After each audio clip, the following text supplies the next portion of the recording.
Muy bien, pues muchas gracias, Jesús. Muchas gracias a los asistentes y muchas gracias especialmente a Eliseu por prestarse a esta sesión un tanto heterodoxa.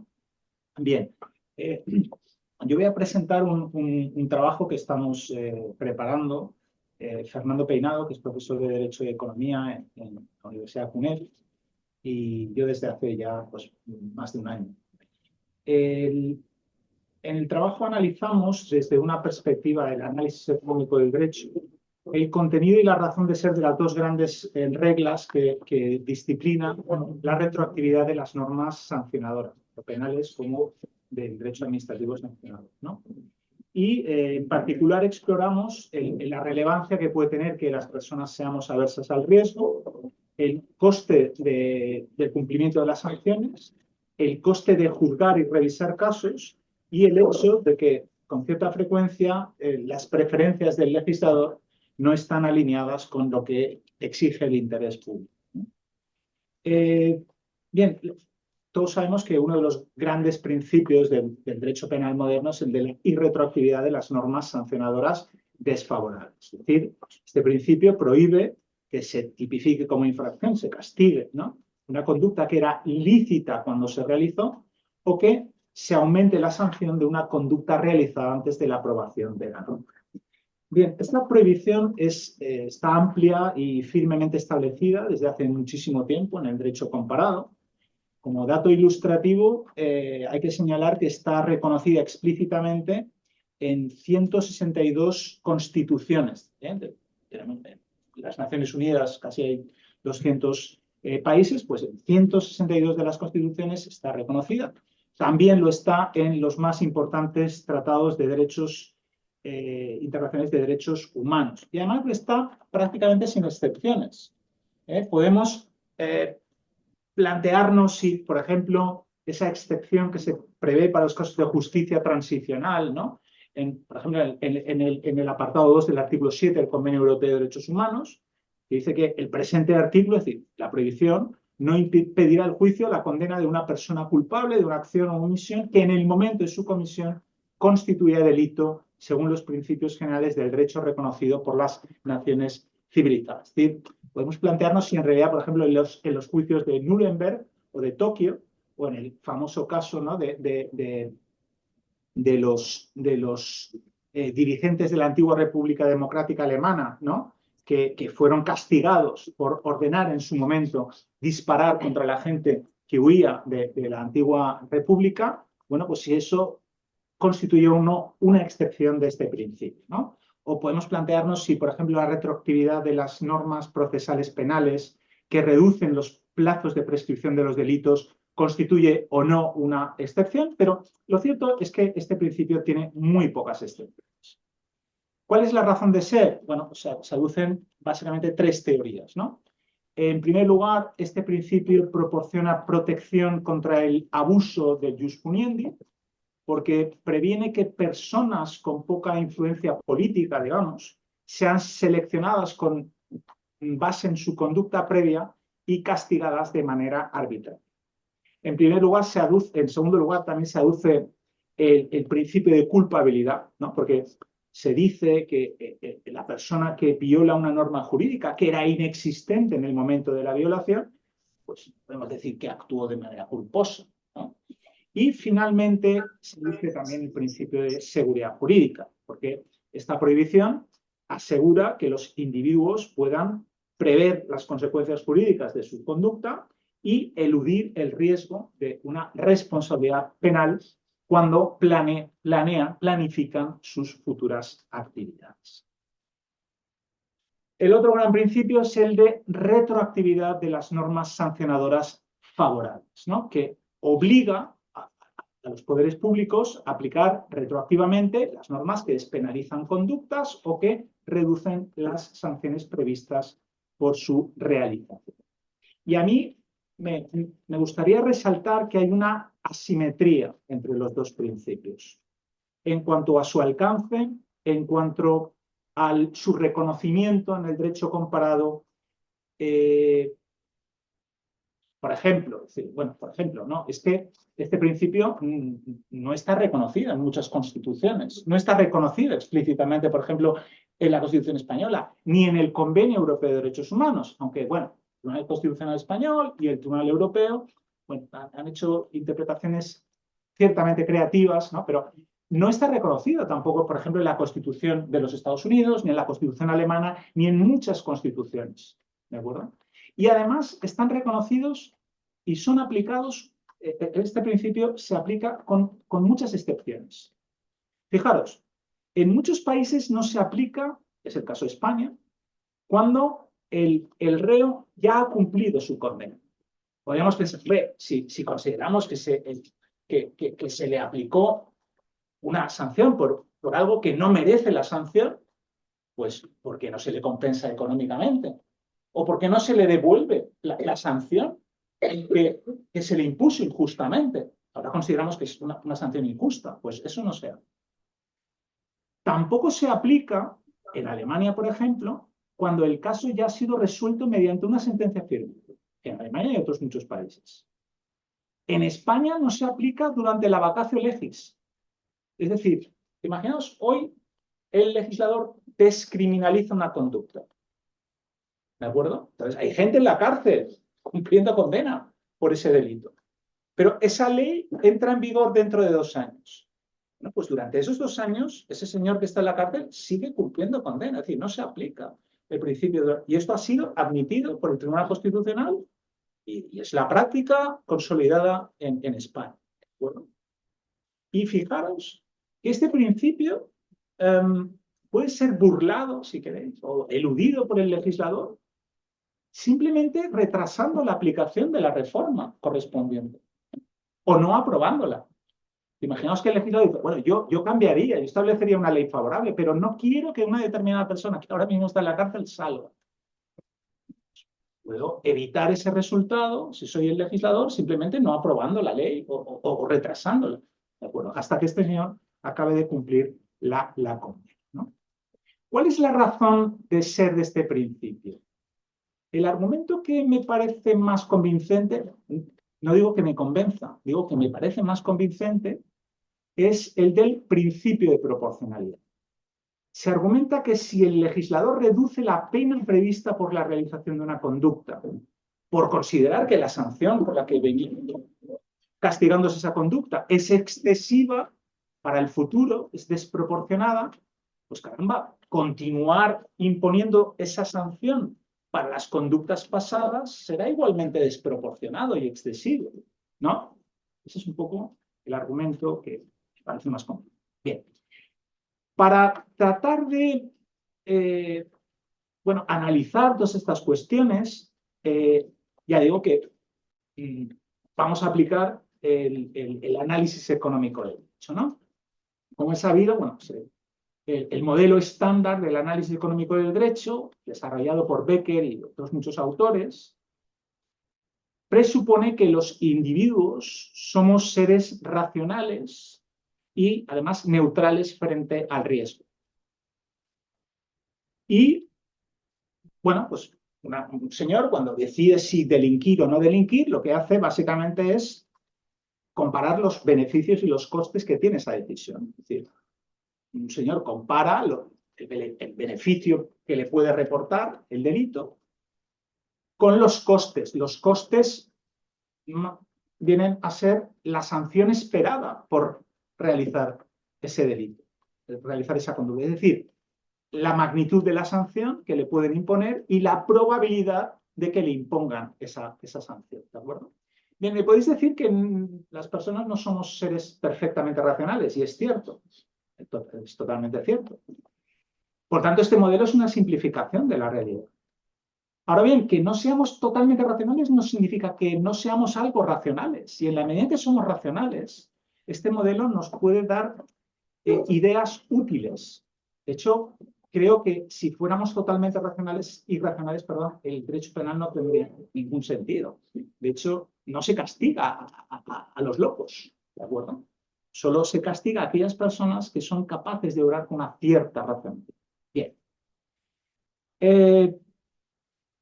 De acuerdo con este modelo, no voy a explicar por qué, pero digo simplemente el resultado. La sanción óptima es igual al daño que causa la conducta correspondiente dividido por la probabilidad de imponer el castigo. Ese es uno de los resultados más interesantes de este modelo, ¿no? Es decir, la sanción esperada, la probabilidad por la sanción es igual al daño. Bien, que la sanción óptima sea esa explica, fijaros, entre otras cosas, algo que yo creo que es en lo que estaremos todos de acuerdo, y es que la sanción debe ser proporcional al daño. Y cuanto mayor es H, mayor tiene que ser la sanción óptima. Estaremos de acuerdo, creo, ¿no? Y la segunda cosa que podemos deducir de esto es que la sanción debe ser inversamente proporcional a la probabilidad de que el delincuente sea sancionado. Y eso es lo que explica, por ejemplo, el artículo 22.2 del Código Penal, que dice que es una circunstancia agravante ejecutar el hecho mediante disfraz, aprovechando las circunstancias de lugar, tiempo o auxilio de otras personas que faciliten la impunidad del delincuente. Por lo tanto, cuanto mayor es la probabilidad de impunidad, mayor tiene que ser la sanción, ¿no? Para abordar el problema de la retroactividad, nosotros introducimos en este modelo algunas diferencias. Básicamente dos. Hay que tener en cuenta dos circunstancias, ¿no? Cuando estamos hablando de un problema de retroactividad, de cambio legal, ¿no? Y la primera circunstancia que pretendemos capturar es que cuando se regula penalmente una conducta y a continuación los individuos deciden si realizarla o no realizarla, existe una cierta incertidumbre, puede existir, mayor o menor, acerca de la magnitud del daño que puede causar esa conducta, ¿no? Por ejemplo, si ahora nos estamos pensando si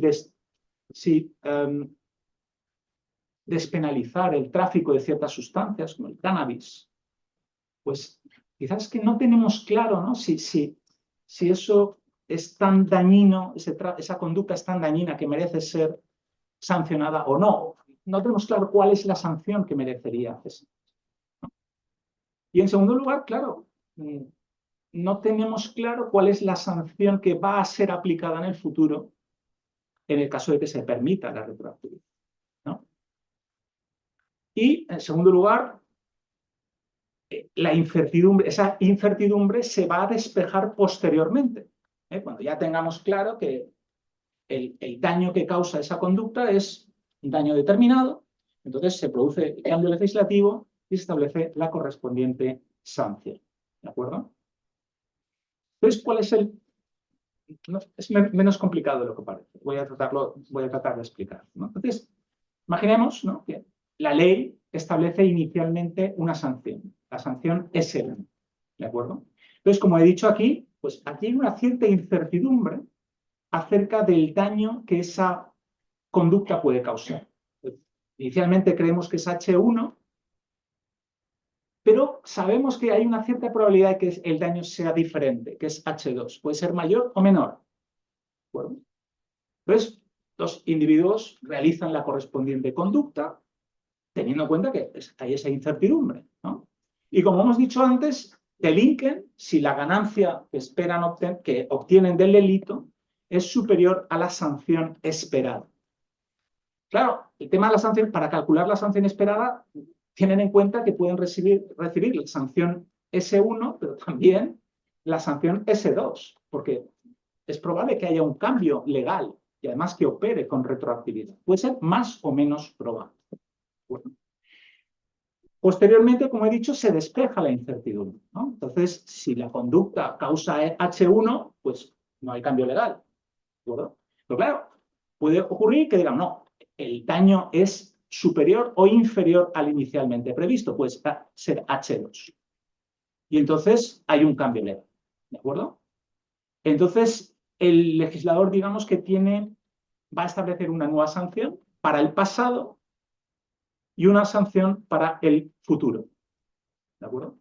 Bien, si la sanción para el pasado, que es S2, es igual a S1, no hay retroactividad. ¿Sí o no? Es la misma sanción. Por tanto, no hay retroactividad. ¿Me explico? Bien. Tras hacer los cálculos correspondientes, que no, obviamente no voy a explicarlo porque no tiene mucho sentido aquí, primer resultado interesante. Y es que, bueno, las sanciones óptimas, que son S1 y S2, tienen que cumplir una cierta condición, ¿no? Que lo veis ahí, que básicamente es lo mismo que en el modelo de Becker, que es la sanción esperada tiene que ser igual al daño esperado. Aquí es un poco más complicado porque el daño esperado no sabemos si va a ser H1, si va a ser H2, la sanción esperada no se sabe si va a ser S1, S2, pero bueno, básicamente es lo mismo. Y el resultado, en resumen, es el siguiente. En principio, tanto la retroactividad como la irretroactividad pueden ser óptimas. Es decir, en principio es irrelevante. O sea, podemos establecer sanciones óptimas o un nivel de disuasión óptimo, tanto con retroactividad como con irretroactividad. No sé si me explico. Es decir, podemos conseguir el mismo nivel de disuasión con retroactividad y con irretroactividad y con retroactividad. Da igual. Os pongo aquí un ejemplo. Imaginaos que H1 es 10 y H2 es 100. Por lo tanto, aquí estaríamos en un caso de que hay que agravar la sanción. ¿Sí o no? Pues bien, el mismo nivel de disuasión lo podemos conseguir con una lotería de sanciones, es decir, con retroactividad. S1 es igual a 5 y luego S2 es igual a 50. Y ese mismo nivel de disuasión, que es el óptimo, lo podemos conseguir con una sanción, digamos, intermedia y segura, que no va a cambiar. S1 y S2 es la misma sanción, es 22. No sé si me explico. Sí. No, ¿puedes explicarte? ¿Eh? Yo me he perdido. ¿Puedes ¿Estás perdida? explicarte? Bueno, no, es la única. Cuando hay retroactividad, estás jugando, digamos, a una especie de lotería. Tú dices, bueno, inicialmente me va a poner una sanción de 5, pero si la ley cambia retroactivamente, por esa misma conducta, me van a poner una sanción de 50. Por lo tanto, esto es una lotería, porque si tienes suerte, te quedas con 5, pero si tienes mala suerte, te quedas con 50.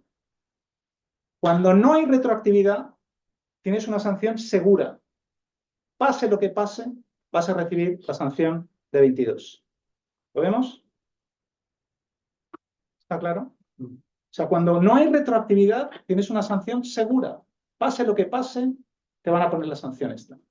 Cuando hay retroactividad, estás jugando a la lotería. ¿Me explico? Tanto si la nueva ley es más favorable como si es desfavorable. Imagínate que está diciendo, bueno, tú eres traficante de cannabis. Y dices, es posible que despenalicen esta conducta. Pero ¿y si no la despenalizan? ¿Qué hago? No sé si me explico. O sea, estás jugando, te arriesgas a traficar. Bueno, bien, y lo que me interesa señalar, y esto es importante, es que tanto la irretroactividad de la ley penal desfavorable como la retroactividad de la ley penal favorable, es decir, esos dos principios o sea, cumplir esos dos principios, en ambos casos se va a reducir la disuasión. Si imaginaos que hay una ley que dice que hay una conducta que recibe una sanción mínima porque el daño que genera esa conducta es mínimo. Pero se está generando como una especie de consenso de que hay que agravar la sanción. ¿De acuerdo? Entonces, un señor está pensándose si realiza o no esa conducta. Por ejemplo, el tráfico de sustancias que hasta ahora nos habían parecido que eran poco dañinas, pero que ahora estamos viendo que son muy dañinas. ¿Vale? Entonces, si uno sabe que es muy probable que se aplique una ley penal que va a agravar la sanción y que se va a aplicar retroactivamente, eso va a tener un efecto disuasorio sobre la actividad que yo estoy realizando ahora mismo, ¿sí o no? Y no aplicar retroactivamente esa nueva ley va a incentivar la realización de esa conducta, ¿sí o no? Y al revés. Estamos hablando, es muy probable que se despenalice, por ejemplo, el tráfico de cannabis, ¿no? Si yo sé que se va a despenalizar y que la despenalización va a tener una eficacia retroactiva, eso incentiva que ahora yo trafique con cannabis y que haga inversiones, ¿sí o no? Sí. ¿Sí o no? Vale. ¿Eso es un problema? Bueno, en principio no es un gran problema, porque se puede compensar incrementando la sanción inicial. Por ejemplo, nos vamos al ejemplo 1. En un caso de retroactividad, bueno, perdón, ley penal desfavorable, ¿no? Entonces, si la nueva ley penal más grave, o sea, más que agrava la sanción, no se aplica retroactivamente, ¿de acuerdo? La sanción inicial es 22. ¿Vale? No, perdón. Si esa ley se aplica retroactivamente, la sanción inicial es 5. ¿Lo veis ahí? Si no queremos que se aplique retroactivamente, la sanción inicial tiene que ser 21 para mantener el mismo nivel de disuasión. ¿Lo veis? ¿No? Que és la mitjana. És la mitjana de 5 i 50. Més o menos. No sé si m'explica. Sí, sí, sí, és la mitjana de 5 i 50. Y en el caso de la ley penal favorable, si no la aplicamos retroactivamente, la ley penal favorable, la sanción inicial es 22. Si queremos aplicarla retroactivamente, tenemos que poner una sanción inicial de 50. No sé si me explico. Para mantener el mismo nivel de disuasión. ¿Vale? O sea, lo que simplemente quiero decir es que tiene un coste. Esos principios tienen un coste. Aplicar esos principios tiene un coste en disuasión, que se puede compensar, pero es costoso. ¿Vale? Bien, hemos supuesto que los individuos son neutrales frente al riesgo, pero eso no es realista. Las personas somos aversas al riesgo. No, casi todos somos aversos al riesgo. ¿Vale? Entonces, ¿qué pasa si somos aversos al riesgo? Pues lo que nos sale es que la solución óptima es la irretroactividad. Si somos aversos al riesgo, mejor una sanción segura, intermedia, que una lotería de sanciones. Y esto para los dos casos. Para los casos de las normas favorables y de las desfavorables. Es mejor una sanción segura que jugártela, que el riesgo que supone la retroactividad. ¿Vale? ¿Qué pasa si las sanciones son socialmente costosas? En el modelo básico estamos hablando de multas. Una multa es una transferencia de riqueza. Es la transferencia de dinero de un bolsillo del infractor al Estado.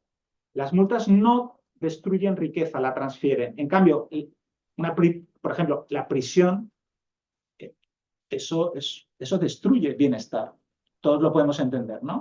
O sea, el Estado no recibe nada, al revés, le cuesta, le cuesta. Entonces, ¿qué pasa si las sanciones son socialmente costosas? Porque lo que nos sale es que la retroactividad nunca es necesaria para maximizar el bienestar. Es decir, que la retroactividad nunca es necesaria para reducir al mínimo los costes sociales. En algunos casos es al revés. La irretroactividad es necesaria.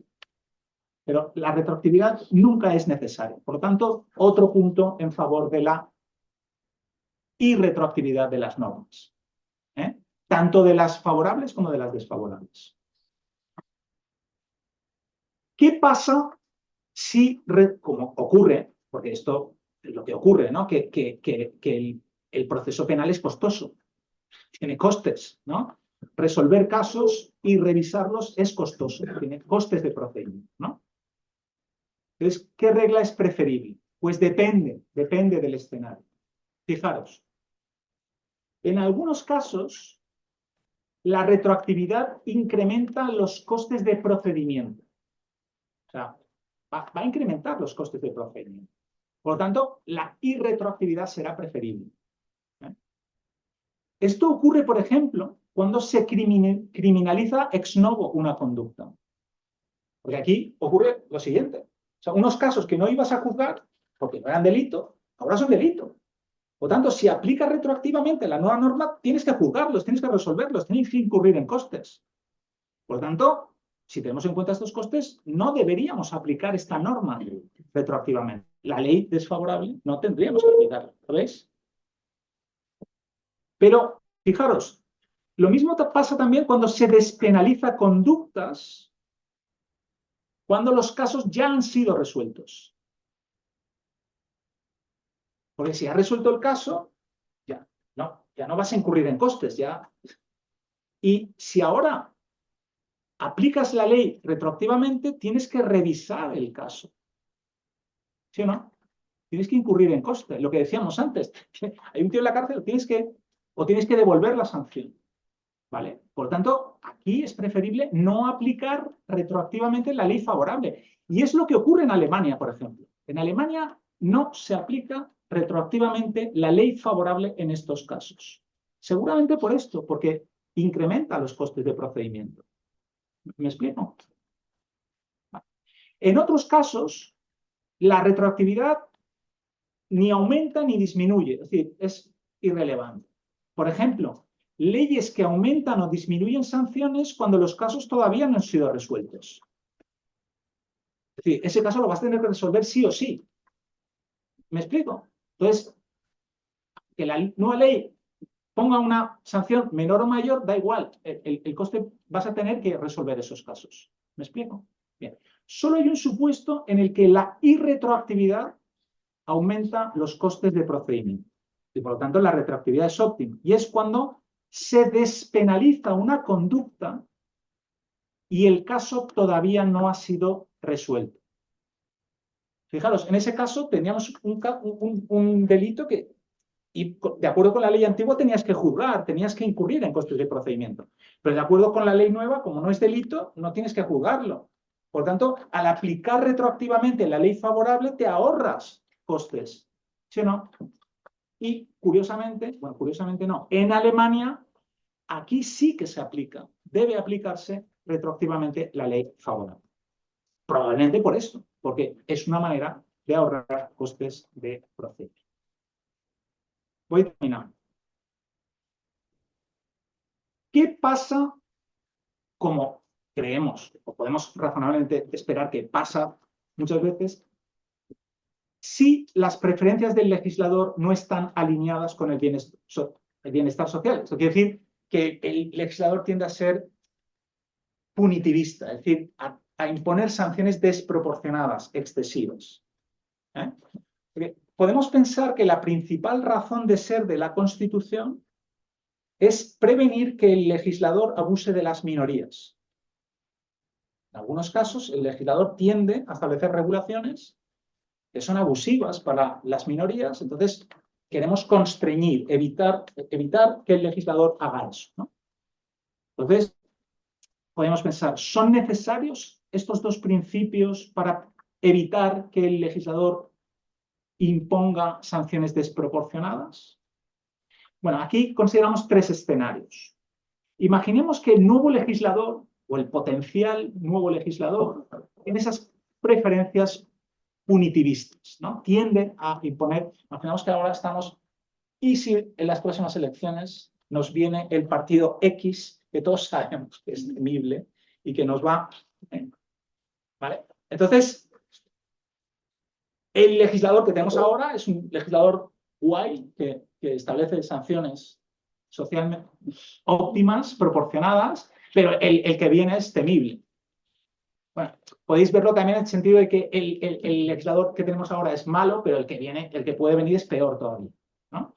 Bien, no voy a explicar el proceso, pero el resultado de nuestro modelo es que necesitamos la prohibición constitucional de la irretroactividad de las normas sancionadoras desfavorables, por lo menos para evitar que esas nuevas sanciones desproporcionadas que se van a establecer tengan efectos para el pasado. No vamos a evitar que tengan efectos para el futuro, pero por lo menos podemos limitar los efectos socialmente indeseables de esas sanciones para el pasado. Por lo tanto, sí, es necesario el principio de irretroactividad de las normas sancionadoras desfavorables. Segundo escenario, aquí es al contrario. El legislador que tenemos ahora es punitivista, establece sanciones desproporcionadas. En cambio, el que va a ganar las próximas elecciones es un legislador guay, que establece sanciones socialmente óptimas. ¿Necesitamos el principio de retroactividad, de retroactividad de las normas favorables? No lo necesitamos. No hace falta, porque el nuevo legislador puede deshacer el daño que ha hecho el antiguo.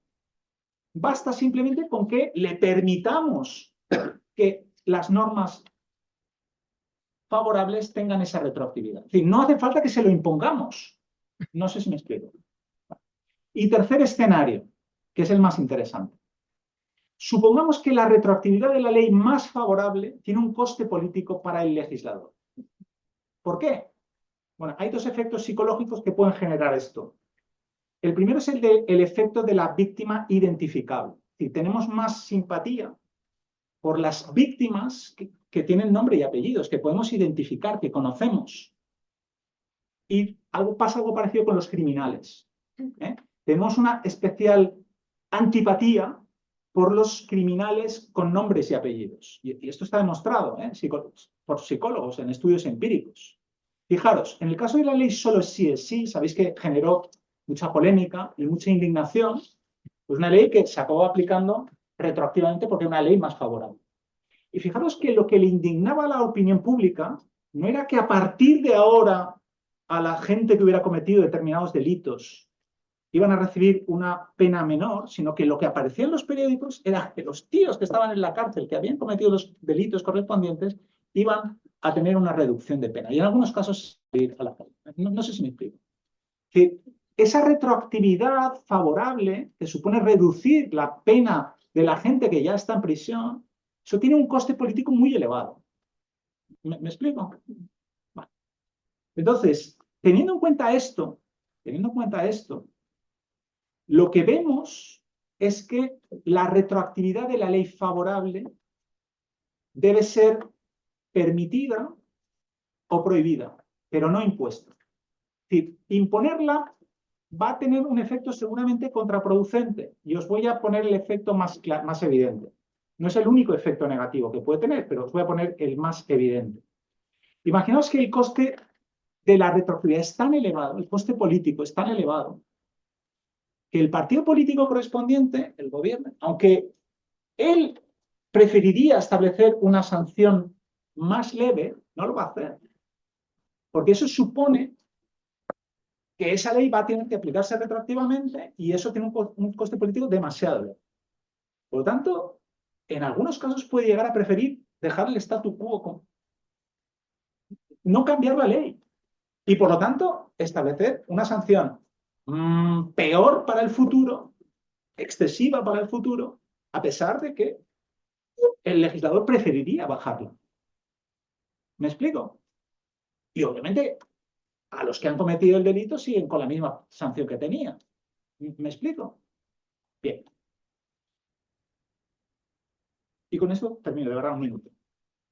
Bien, el resultado que llegamos, fijaros, si combinamos estos tres escenarios, es que la única combinación de reglas constitucionales que es óptima, que maximiza el bienestar social, es prohibir la retroactividad de las normas sancionadoras desfavorables y permitir, pero no imponer, la retroactividad de las normas sancionadoras favorables, que es lo que pasa en Alemania, en Estados Unidos, en muchísimos países.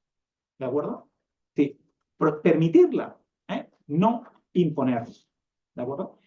Y en definitiva, los resultados del paper creemos que explican en gran medida la asimetría que existe entre los dos grandes principios en cuanto a su justificación y a su alcance.